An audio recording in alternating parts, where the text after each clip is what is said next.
Skein berlanjut. Ketika raja dan pangeran ketiga telah sampai di kediaman pangeran kedua, yang biasa disebut Lansi yang tidak lain adalah Hei Fengqi. Kemudian raja menyuruh tabib kerajaan memeriksa nadinya.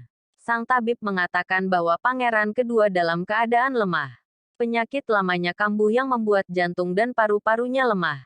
Niat pangeran ketiga menjebak pangeran Hei Fengqi menguak fakta baru bahwa sakit yang diderita pangeran kedua karena menjaga makam sang ibu di Gunung Anyu. Mendengar itu raja tersentuh dan memaafkan pangeran kedua. Ketika Hei Fengqi sedang merenung di tepi danau, sang guru datang menemuinya. Di sana Hei Fengqi menceritakan kekhawatirannya tentang anak-anak raja yang mulai memperebutkan kekuasaan. Sang guru juga mengusulkan agar Hei Fengqi menikah dengan Nona Fengqiwu untuk memperkuat kekuatannya. Namun, ia menolak. Sang guru menebak bahwa itu semua dikarenakan ia masih memikirkan Bai Fengqi. Saat di kediaman, para pelayan menyambut pangeran kedua Hei Fengqi atas kedatangannya. Dan memberikan jepit rambut cantik atas jasanya. Melihat itu sang pelayan merasa sangat senang. Skein beralih ke ruang baca. Sang guru menjelaskan pada Hei Fengqi bahwa akan diadakan perburuan musim gugur. Tujuannya untuk melihat keahlian dari ketiga pangeran. Awalnya Hei Fengqi menolak ikut. Namun, akhirnya ia menyetujuinya. Sementara, di lain tempat Sekte Tianxuang sedang berembuk bagaimana caranya mengalahkan Sekte Duanhun. Dunia persilatan kini sedang kacau. 10 sekte persilatan di dunia mulai dibantai oleh Sekte Duanhun. Mereka yang selamat datang ke Sekte Tianxuang untuk meminta pertolongan. Melihat banyaknya korban yang terbunuh membuat Bai Fengqi semakin yakin bahwa ini adalah ulah Sekte Duanhun. Ketika iblis datang maka tidak ada ketenangan di dunia. Hal tersebut membuat Bai Fengqi dan Hei Fengqi berpikir keras tentang tujuan Sekte Duanhun dan bagaimana menyelesaikannya. Setelah menganalisa dari korban-korban yang dibantai, mereka mulai mendapat jawaban bahwa alasan di balik pembantaian Sekte Duanhun adalah karena sekte tersebut berusaha membangun pasukan yang kuat.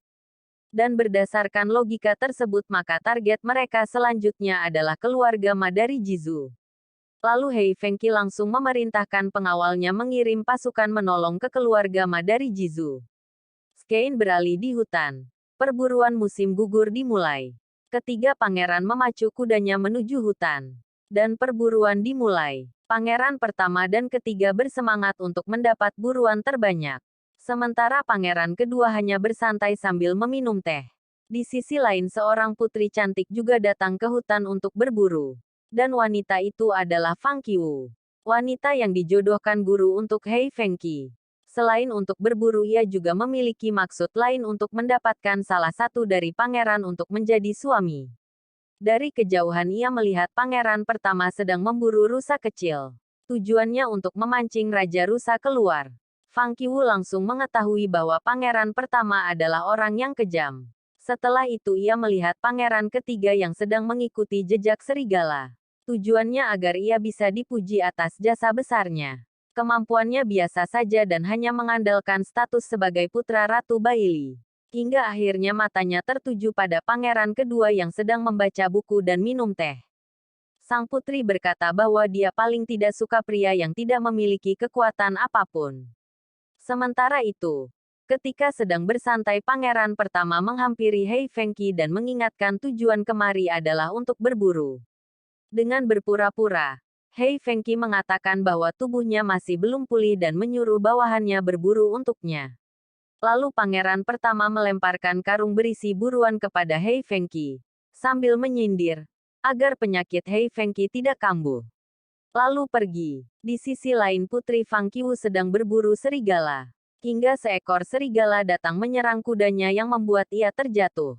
Ketika akan diterkam, Hei Fengqi datang dan menolongnya. Dengan gagah ia menarik panah dan melepaskannya. Dengan sekali tembakan, 3 serigala di hadapannya langsung takluk.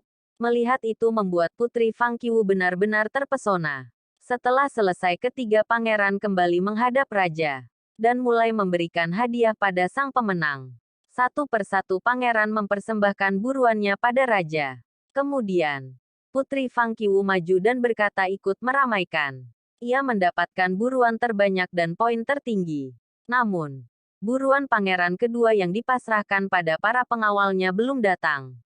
Hingga kemudian mereka datang dengan menggiring 20 ekor rusa hidup yang membuat semua orang kaget. Lalu sang raja bertanya apa arti persembahanmu. Hei Fengqi mengatakan bahwa arti persembahan ini adalah ia siap membantu raja mendapatkan kekuasaan.